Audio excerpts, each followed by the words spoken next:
Thank you. Hi, everybody. Good evening. My name is Jennifer Penn, and I'm one of the programming coordinators of the Center for Women Students here at Penn State, which is an office within Student Affairs.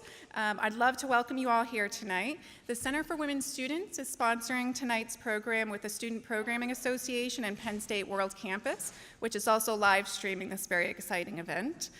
Gloria's talk is our culminating event of a month of programming in October and leading into November for Domestic Violence Awareness Month. Now to let you know more about our wonderful speaker, Gloria Steinem is a writer, lecturer, political activist, and feminist organizer. She travels in the United States and other countries as an organizer and lecturer and is a frequent media spokeswoman on issues of equality. She is especially interested in the shared origins of sex and race caste systems, gender roles, and child abuse as roots of violence, nonviolent conflict resolution, the cultures of indigenous peoples, and organizing across boundaries for peace and justice. In 1972, she co-founded Ms. Magazine and remained one of its editors for 15 years.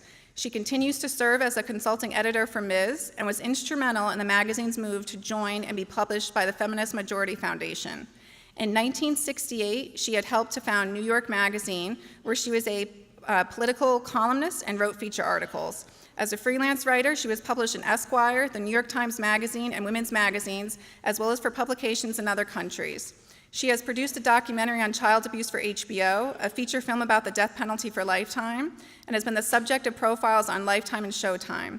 She now lives in New York City and has just finished a book detailing her more than 30 years on the road as a feminist organizer. So please help me in welcoming to the stage Gloria Steinem.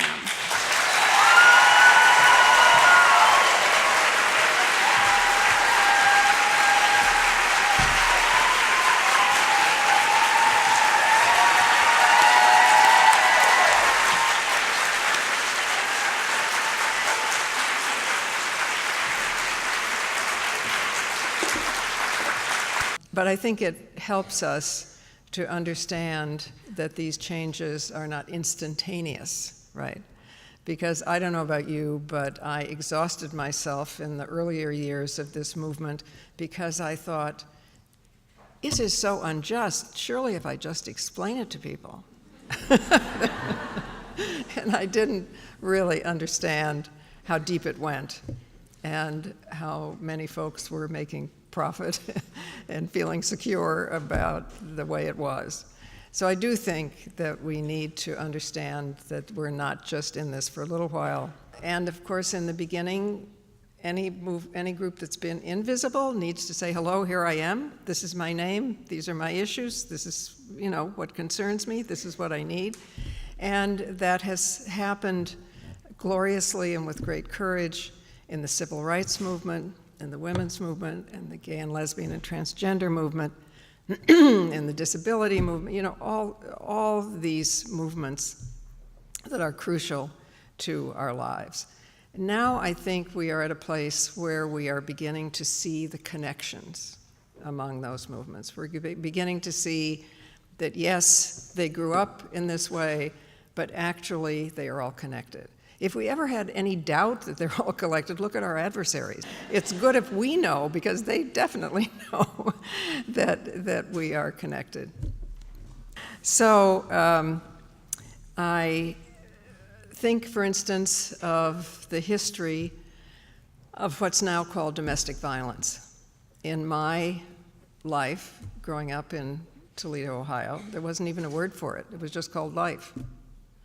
If women got beaten up by their husbands, it was thought to be their fault, and it really was only attended to if it was hospitalization, maybe not even then, only if it was murder. I mean, and the cops thought that their highest duty was to get the criminal and the victim back together again. That was their idea of success.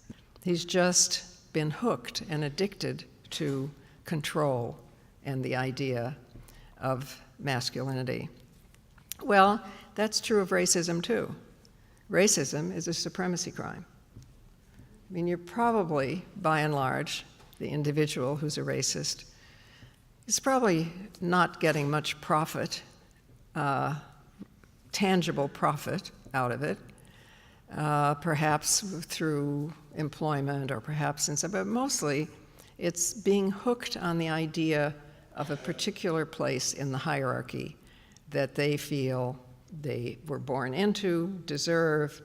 And after he was exonerated from the murder of Trayvon Martin, he was violent towards females again.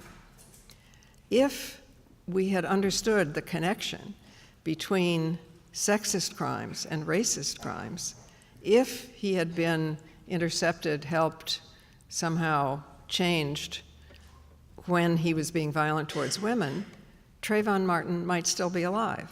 But now, thanks to iPhones and a great movement like Black Lives Matter, and we're forced to see it and to really admit it, it turns out that the families of police officers experience about 4 times the rate of domestic violence as people in the families in the population at large.